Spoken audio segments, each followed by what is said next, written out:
Shalom, Bapak Ibu serta saudara sekalian. Kita bertemu lagi di dalam ibadah secara online pada kesempatan hari ini. Namun sebelum kita mulai ibadah kita pada kesempatan ini, marilah kita memuliakan Tuhan terlebih dahulu dari Kidung Jemaat nomor 18. Kita nyanyikan bait yang pertama.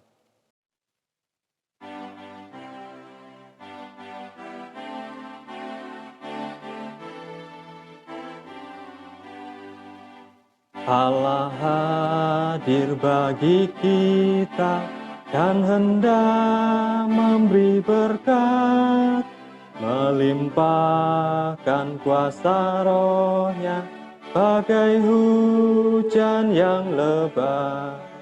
Dengan Roh Kudus ya Tuhan, umat-Mu berkatilah, baharui hati kami, oh curahkan kurnia.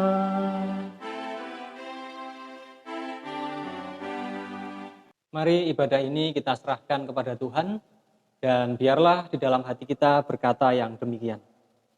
Ibadah yang kami lakukan pada kesempatan ini ya Tuhan, hanya kami alaskan di dalam nama Tuhan Yesus Kristus yang tidak pernah meninggalkan pekerjaan tangannya dan kekal kasih setianya sampai selama-lamanya.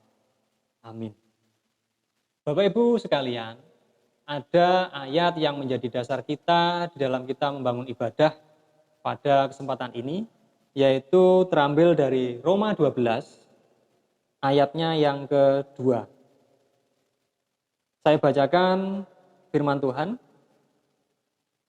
Roma 12 ayatnya yang kedua. Janganlah kamu menjadi serupa dengan dunia ini, tetapi berubahlah oleh pembaruan budimu, sehingga kamu dapat membedakan manakah kehendak Allah, apa yang baik, yang berkenan kepada Allah, dan yang sempurna. Amin. Ini adalah ayat yang menjadi dasar kita di dalam kita membangun ibadah pada kesempatan ini. Mari Bapak Ibu sekalian, kita akan menaikkan lagi satu pujian dari Kidung Jemaat nomor 29. Kita nyanyikan bait yang pertama.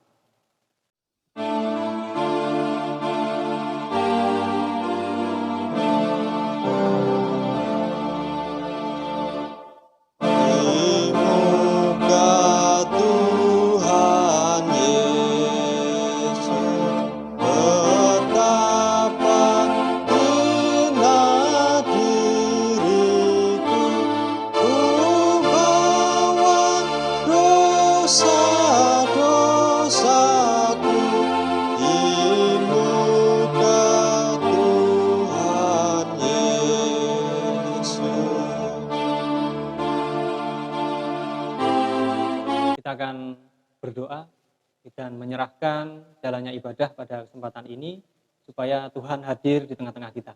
Mari kita berdoa. Ya Allah Bapa yang Maha Kasih, dimuliakanlah nama-Mu ya Tuhan. Kami bersyukur jika pada kesempatan hari ini kami masih Engkau perkenankan untuk mendengarkan ibadah secara online. Ya Tuhan, kami juga berdoa untuk jalannya ibadah pada kesempatan ini, dari awal hingga akhirnya nanti, semuanya hanya kami serahkan ke dalam tangan-Mu. Dan Tuhan, hadirlah di tengah-tengah kami, sehingga kami merasakan sukacita yang daripada-Mu. Dan nanti Tuhan, hamba-Mu yang akan menyampaikan firman, kiranya Tuhan sendiri yang memberikan Roh Kudus, sehingga apa yang disampaikan semuanya seturut dengan kehendak-Mu. Bapa, kami juga menyadari di dalam kami menjadi manusia, kami bukanlah makhluk yang sempurna. Kami seringkali berbuat salah serta dosa di hadapan-Mu. Oleh karena itu ya Tuhan, pada kesempatan ini perkenankan kami untuk memohon pengampunan daripada-Mu. Sehingga di dalam kami membangun ibadah pada kesempatan ini dapat berkenan di hadapan-Mu. Terima kasih Tuhan, terima kasih. Inilah doa dan seruan kami. Semuanya kami serahkan ke dalam tangan-Mu yang penuh dengan kuasa. Di dalam nama Tuhan Yesus kami berdoa dan mengucap syukur. Amin. Sebelum kita mendengarkan firman Tuhan pada kesempatan ini, mari kita naikkan lagi pujian kepada Tuhan dengan kita memuji nama Tuhan dari Kidung Jemaat nomor 26. Kita nyanyikan bait yang pertama.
Sebelum kita mendengarkan dan merenungkan firman Tuhan pada kesempatan ini, marilah hati dan pikiran kita serahkan kepada Tuhan, sehingga suara Tuhan dapat kita dengarkan. Mari kita berdoa. Allah Bapa yang bertahta di dalam kerajaan surga yang mulia, perkenankan kami kembali menghadap kehadirat-Mu ya Tuhan. Sebentar kami akan mendengarkan serta merenungkan kebenaran daripada firman-Mu. Kiranya Tuhan memberikan hikmat kebijaksanaan serta Roh Kudus kepada kami masing-masing. Sehingga apa yang kami dengar nanti dapat kami lakukan di dalam kehidupan kami sehari-hari. Dan kepada hamba-Mu yang akan menyampaikan firman ya Tuhan, kiranya Tuhan memberikan kebijaksanaan sehingga apa yang disampaikan bukan kehendaknya pribadi, namun kehendak Tuhan yang terjadi. Terima kasih Tuhan, terima kasih. Kami siap untuk mendengarkan firman Tuhan. Haleluya, amin. Bapak, Ibu, serta saudara sekalian, firman Tuhan pada kesempatan ini saya ambil dari Injil Matius. Injil Matius, bab yang ke-7, ayatnya yang ke-17 sampai dengan 18. Saya bacakan firman Tuhan. Matius 7 ayat yang ke-17 sampai dengan 18. Demikianlah setiap pohon yang baik menghasilkan buah yang baik. Sedang pohon yang tidak baik menghasilkan buah yang tidak baik. Tidak mungkin pohon yang baik itu menghasilkan buah yang tidak baik. Ataupun pohon yang tidak baik itu menghasilkan buah yang baik. Amin. Demikian firman Tuhan pada kesempatan ini. Bapak Ibu sekalian, di dalam banyak hal atau banyak kasus, kita biasanya itu seringkali ketemu dengan orang yang belum pernah kita jumpai sebelumnya. Mungkin ketika ke pasar, atau ke tempat-tempat yang asing bagi kita, yang baru pertama kali kita datangi, kita seringkali bertemu dengan orang yang belum kita kenal. Nah, biasanya Bapak Ibu sekalian, untuk mengetahui dari mana asal orang tersebut, kita bisa mencari tahu dari beberapa hal. Nah, saya beri contoh. Yang pertama mungkin dari warna kulitnya. Kalau ada orang yang berwarna kulit hitam, misalnya ya, kulitnya hitam, itu asalnya biasanya dari Indonesia bagian timur. Kalau biasanya berpakaian adat Jawa, pakai belangkon, ya, menggunakan pakaian-pakaian adat, biasanya berasal dari Jawa Tengah atau mungkin Jawa Timur. Atau bisa juga kita kenali dari bahasa yang digunakan oleh orang tersebut. Ya, ini adalah beberapa hal yang seringkali kita gunakan saat kita ketemu dengan orang yang baru kita jumpai.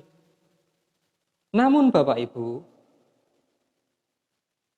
apakah Bapak Ibu serta saudara bisa mengenali orang yang sudah memiliki karakter Kristus atau belum? Nah, jika ada pertanyaan seperti ini, maka judul tema yang saya ambil dalam ibadah kali ini atau renungan kali ini adalah membangun karakter Kristus. Sama dengan tema GKJW saat ini, yaitu tentang pembangunan. Hari ini kita akan belajar bagaimana membangun karakter Kristus. Kembali lagi pada pertanyaan saya tadi, Bapak Ibu apakah bisa kira-kira mengenali orang yang sudah memiliki karakter Kristus atau belum? Tentu sulit sekali, karena hampir semua orang Kristen, itu tidak akan kelihatan karakter Kristusnya. Sulit sekali untuk membedakan mana yang sudah memiliki karakter Kristus atau belum. Lalu sebelum kita lanjut lebih jauh Bapak Ibu sekalian, kira-kira kalau ada pertanyaan lagi, apa yang dimaksud dengan karakter itu? Nah, karakter itu sama dengan watak, sama dengan sikap, sama dengan budi pekerti, yang biasanya digunakan oleh seseorang untuk membedakan dirinya dengan orang lain. Jadi karakter ini biasa digunakan untuk membedakan satu orang dengan orang yang lainnya. Kalau untuk membedakan antara orang Kristen dengan orang lain, itu biasanya bisa dilihat dari karakternya. Nah, lalu karakter Kristen itu seperti apa? Karakter Kristen itu haruslah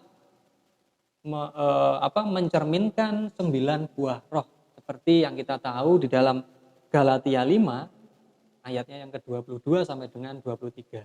Ada 9 buah roh yang harus dimiliki oleh orang Kristen atau orang-orang yang memiliki karakter Kristus. Apa saja itu? Ada kasih, sukacita, damai sejahtera, dan yang lain-lainnya. Lalu ada yang bertanya, Mas, satu saja belum bisa dilakukan kok sudah 9. Mungkin banyak yang bertanya demikian atau berkata demikian. Aku lho siji gurung tutuk kok wis dikongkon 9. Sulit Mas, saya ini sejak lahir sampai sekarang menerapkan kasih itu sulit sekali. Itulah tantangan menjadi seorang pengikut Kristus. Jadi mau tidak mau, suka tidak suka, kita harus memiliki karakter Kristus, yaitu dengan 9 buah roh tadi. Seperti di dalam firman Tuhan yang saya bacakan tadi, Bapak Ibu serta saudara yang dikasihi oleh Tuhan, di dalam Matius 7 ayatnya yang 17 sampai dengan 18 tadi, dikatakan bahwa setiap pohon yang baik itu pasti akan menghasilkan buah yang baik. Begitu pula sebaliknya. Pohon yang tidak baik pasti buahnya juga tidak baik. Demikian pula dengan karakter seseorang. Karakter yang baik akan memunculkan atau menghasilkan suatu perbuatan yang baik. Dan sebaliknya, karakter yang tidak baik, maka perbuatannya pun juga tidak baik. Sama dengan tadi, ayat yang menjadi renungan kita pada kesempatan ini.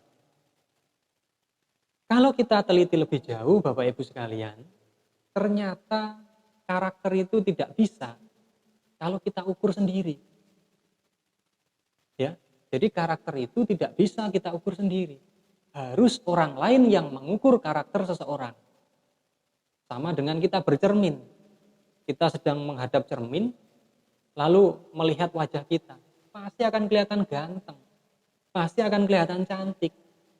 Tidak ada diri sendiri yang menjelekkan dirinya. Itu sudah sifat manusiawi. Diri sendiri selalu membuat baik dirinya sendiri. Tidak mungkin ada orang yang dengan rela menjelek-jelekkan dirinya sendiri. Sama dengan ketika kita bercermin. Jadi karakter juga demikian. Tidak bisa diukur dengan dirinya sendiri, tapi harus orang lain yang mengukur. Kalau ada orang bertanya, ini saya memberi contoh, misalkan Anda atau Bapak Ibu ditanya oleh orang lain, Pak, Bu, Mas, Mbak, apakah sampean termasuk orang yang baik? Kira-kira jawab jenengan apa? Pasti jawabannya, saya orang baik. Tiap hari Minggu ke gereja, tiap minggu persembahan, tiap hari berdoa. Pasti akan jawabannya seperti itu. Tidak ada ketika orang ditanya, Pak, sampean apa termasuk wong sing baik? Enggak, saya bukan orang baik. Saya ini jarang ke gereja kok. Saya nggak bisa dikatakan orang baik. Saya nggak mau jadi orang baik. Apakah ada yang demikian? Tidak ada. Bapak Ibu sekalian, itulah karakter. Tidak bisa diukur oleh dirinya sendiri. Seperti, kalau saya gambarkan, seperti sebuah istilah. Tingkah laku berbicara lebih keras daripada kata-kata. Jadi tingkah laku kita berbicara lebih keras daripada kata-kata kita. Anda atau Bapak Ibu tidak perlu mengatakan saya ini orang baik. Tidak perlu demikian. Karena orang akan menilai, ya, orang akan menilai Anda baik atau tidak dari tingkah laku serta perbuatan Bapak Ibu sekalian. Jadi tidak perlu keluar-keluar. Saya ini orang baik. Tiap hari saya ini nyumbang fakir miskin. Tiap hari saya ini memberikan bantuan kepada anak yatim. Tidak perlu Anda mengatakan demikian. Karena orang sudah bisa mengukur bagaimana karakter Bapak Ibu serta saudara sekalian. Bapak Ibu sekalian, istilah yang kedua yang saya gunakan untuk menggambarkan karakter seseorang. Karakter manusia itu hidup lebih lama dari manusia tersebut. Saya ulang, karakter manusia hidup lebih lama dari manusia tersebut. Artinya apa? Karakter itu tidak pernah mati, ikut terkubur bersama dengan jasad manusia. Mungkin kalau kita tahu, misalkan nih, ada orang baik, ya, orang dengan karakter baik, kemudian meninggal. Setelah meninggal, apakah karakter baik itu akan hilang? Tidak. Begitu pula sebaliknya. Ada orang yang berkarakter tidak baik, kemudian meninggal. Apakah orang bisa lupa dengan karakter orang yang sudah meninggal itu? Belum tentu. Jadi, karakter itu abadi. Dikenang. Meskipun orangnya atau manusianya telah meninggal. Seperti sebuah pepatah. Harimau mati meninggalkan belang. Gajah mati meninggalkan gading. Orang baik meninggal, ya, meninggalkan perilaku baiknya. Atau dapat dikenang perilaku baiknya. Orang yang tidak baik meninggal, maka yang dikenang adalah perilaku tidak baiknya. Seperti pepatah tadi. Berdasarkan dua istilah tadi, Bapak Ibu serta saudara yang dikasihi oleh Tuhan, maka karakter Kristen atau karakter Kristus itu penting untuk kita ketahui supaya kita bisa berbeda dengan dunia ini. Seperti ayat yang menjadi dasar kita tadi, hendaklah kamu berbeda dengan dunia ini. Lalu kita lanjutkan renungan kita tentang manfaat memiliki karakter Kristus. Jadi Bapak Ibu diajarkan atau diceritakan renungan ini supaya mengetahui kira-kira manfaat apa yang dapat kita peroleh kalau kita memiliki karakter Kristus. Yang pertama manfaatnya Bapak Ibu, yaitu menjadikan kita pribadi yang berintegritas. Saya ambil contoh begini. Ketika ada seorang laki-laki, ya, laki-laki datang ke rumah perempuan. Kemudian laki-laki itu dengan tujuan ingin melamar atau mempersunting seorang perempuan itu. Kira-kira oleh orang tua si perempuan yang dilihat itu apanya dulu? Saya yakin yang dilihat atau yang ditanyakan itu adalah keadaan fisik, ganteng apa ora, ya, sugih apa ora. Saya yakin demikian. Siapa saja orang tua pasti akan memilihkan calon menantu yang baik untuk anak-anaknya. Seperti yang saya sampaikan tadi, manfaat memiliki karakter Kristus adalah menjadikan kita pribadi yang berintegritas. Kadangkala seseorang itu tampak baik di hadapan orang lain, tapi memunculkan hal yang tidak baik saat berada di belakang orang lain. Sama seperti tadi gambarannya. Ketika ada seorang laki-laki ketemu dengan calon mertuanya, saya yakin yang ditampilkan tuh yang baik-baik semua. Pakaiannya rapi, rambutnya rapi, datang mungkin dengan sopan. Saya yakin akan demikian. Tapi coba lihat ketika sudah berumah tangga, hal-hal yang seperti itu akan hilang. Maka inilah kita dituntut supaya kita memiliki karakter Kristus dan berintegritas. Tidak peduli dalam keadaan apapun, karakter kita harus tetap sama. Kalau kita awalnya baik, maka ketika sudah menikah ya harus baik. Tidak boleh berlawanan. Ini yang pertama, Bapak Ibu sekalian. Lalu manfaat yang kedua, menjadikan kita saksi Kristus. Jadi karakter itu bisa kita gunakan untuk menjadi saksi Kristus. Kita sebagai anak-anak Tuhan yang mengabarkan kabar kesukacitaan kepada masyarakat luas. Poin yang kedua inilah yang sering kali digunakan untuk mengoreksi secara tajam pelayan-pelayan Tuhan. Salah satunya ya seperti saya majelis jemaat. Jadi pelayan-pelayan Tuhan itu harus menjadi saksi Kristus. Karena biasanya orang yang memiliki karakter Kristus itu akan mudah didengar oleh orang lain. Seperti contoh misalkan saya menjadi seorang majelis, tetapi saya seringkali berkhotbah seperti ini, menyampaikan hal-hal baik, tapi pada kenyataannya apa yang saya lakukan tidak baik, tidak sesuai dengan apa yang saya khotbahkan. Maka saya yakin Bapak Ibu sekalian, ketika itu diketahui oleh masyarakat atau oleh jemaat, saya yakin jemaat ketika mendengar khotbah Bapak Ibu, maka tidak akan didengar. Wong sing ngomong lo gak iso nglakoni. Saya yakin jemaat akan berkata demikian. Oleh karena itu, mari kita memiliki karakter Kristus. Dan kita menjadi saksi dengan tingkah laku kita yang mencerminkan karakter Kristus. Lalu bagaimana cara kita untuk membentuk karakter itu? Yang pertama yang bisa kita lakukan adalah melalui pikiran kita, melalui kelompok kita, dan bisa juga melalui tontonan kita.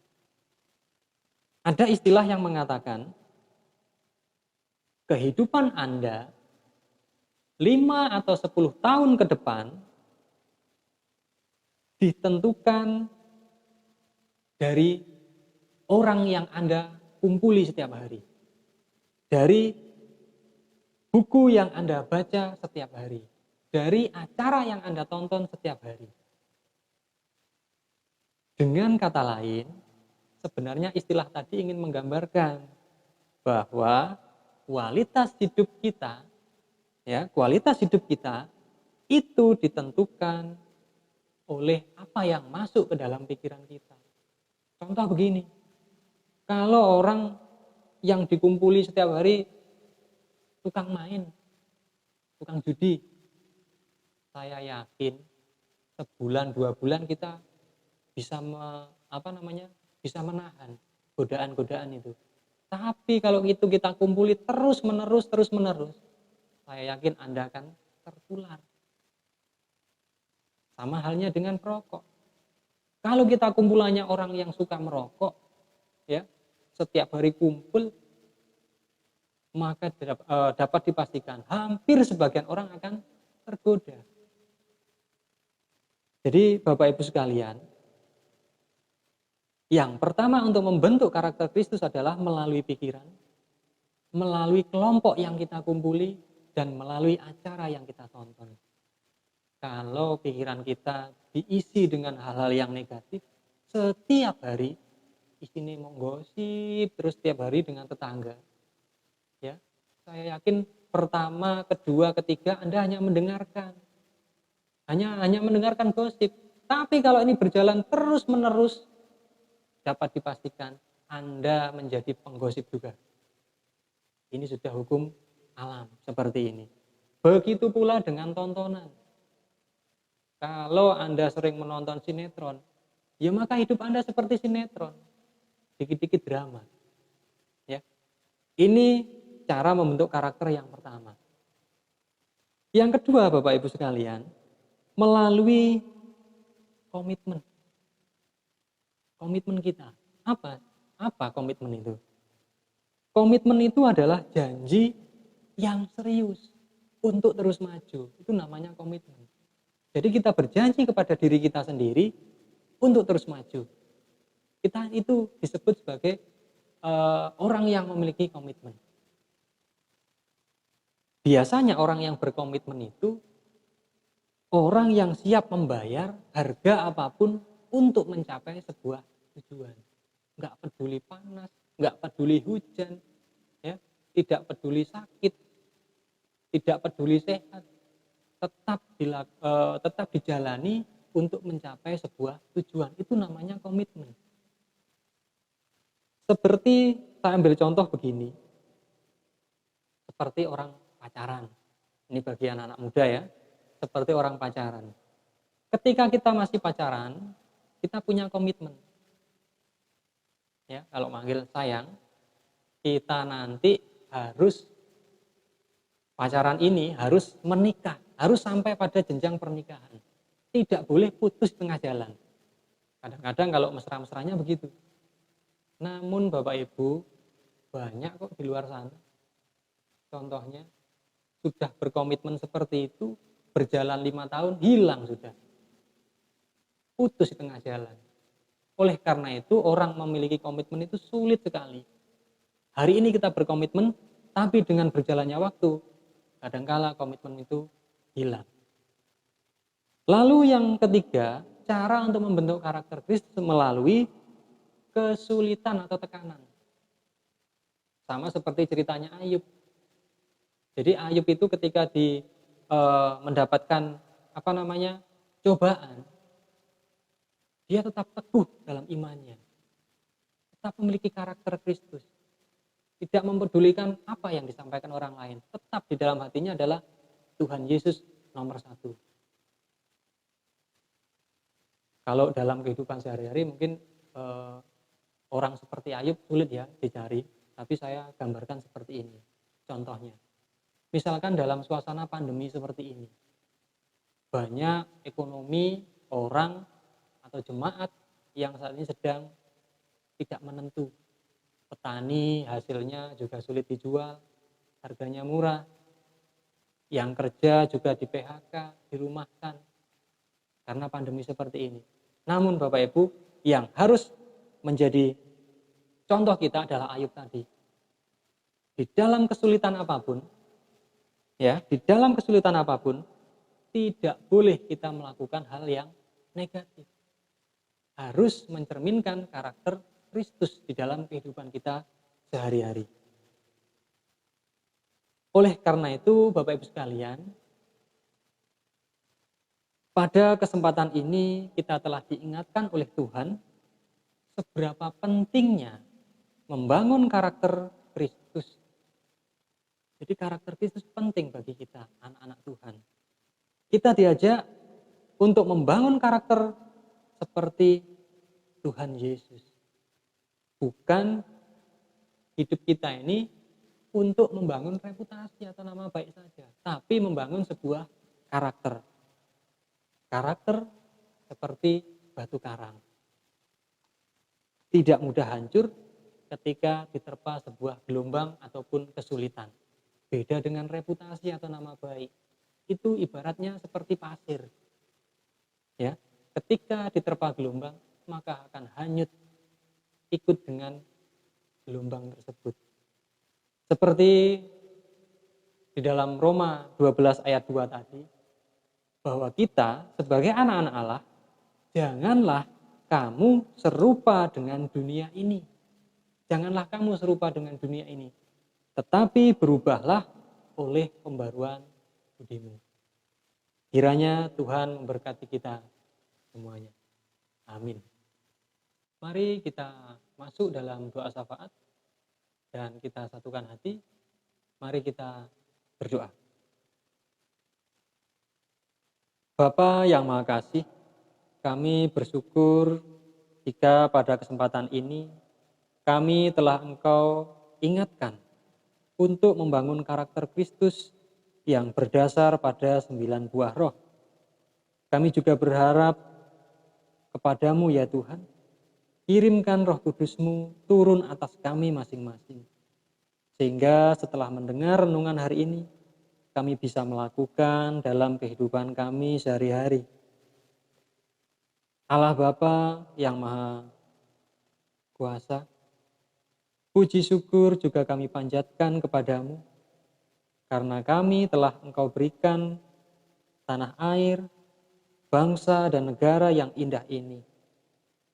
Namun Tuhan, negara kami yang indah ini saat ini sedang bersedih, saat ini sedang berduka, karena adanya pandemi COVID-19 ini. Banyak saudara kami di luar sana ya Tuhan, yang saat ini sedang berjuang untuk mengeluarkan bangsa kami dari pandemi ini. Dengarlah doa dan seruan kami ini ya Tuhan. Dan segera bebaskan negara kami, bahkan dunia ini dari wabah COVID-19. Sehingga kami bisa beraktivitas normal kembali seperti sedia kala. Kami juga berdoa bagi pimpinan negara kami ya Tuhan, mulai dari pusat hingga ke pelosok-pelosok. Mari Bapa, berilah mereka kebijaksanaan, sehingga dapat menjalankan tugas dengan baik, dan segala kebijakan yang diambil, semuanya adalah rancangan-Mu. Tak lupa kami juga berdoa bagi semua program-program gereja yang telah kami rancang. Semuanya kami serahkan juga kepadamu ya Tuhan, sehingga semua program ini dapat berjalan dengan lancar sesuai dengan keinginan-Mu. Tuhan, terima kasih juga Engkau terus memberkati setiap aktivitas yang kami lakukan, setiap pekerjaan yang kami lakukan juga, baik yang sebagai petani, guru, wira swasta, TNI, Polri, dan yang lain sebagainya. Engkau berikan berkat-berkat-Mu yang melimpah kepada keluarga kami masing-masing ya Tuhan, sehingga nama-Mu semakin kami permuliakan. Bapa, di dalam ibadah kami pada kesempatan ini mungkin terselip dosa ataupun kesalahan yang kami lakukan. Kami mohon pengampunan ya Tuhan, sehingga kami layak di hadapan-Mu. Dan sebentar kami akan tutup ibadah ini ya Tuhan. Kiranya Tuhan memberikan sukacita kepada kami, dan kami boleh merasakan damai sejahtera yang daripada-Mu. Terima kasih Tuhan, terima kasih. Inilah doa serta seruan kami. Semuanya kami serahkan ke dalam tangan-Mu. Amin. Bapak Ibu sekalian, untuk mengakhiri ibadah kita pada kesempatan ini, mari kita naikkan pujian terakhir dari Kidung Jemaat nomor 453, kita nyanyikan bait yang pertama.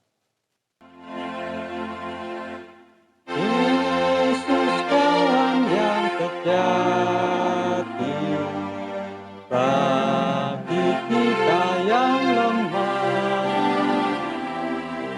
Tiap hal boleh dibawa dalam doa padanya. Oh, betapa kita susah dan percuma berlelah bila kurang pasrah diri dalam doa padanya. Bapak Ibu, sebelum kita menutup ibadah kita pada kesempatan ini, terimalah berkat Tuhan melalui hambanya yang demikian. Kasih dan damai sejahtera dari Allah Bapa yang Maha Kuasa, Tuhan Yesus Kristus Sang Putra, serta persekutuan Roh Kudus menyertai kita sampai selama-lamanya. Amin.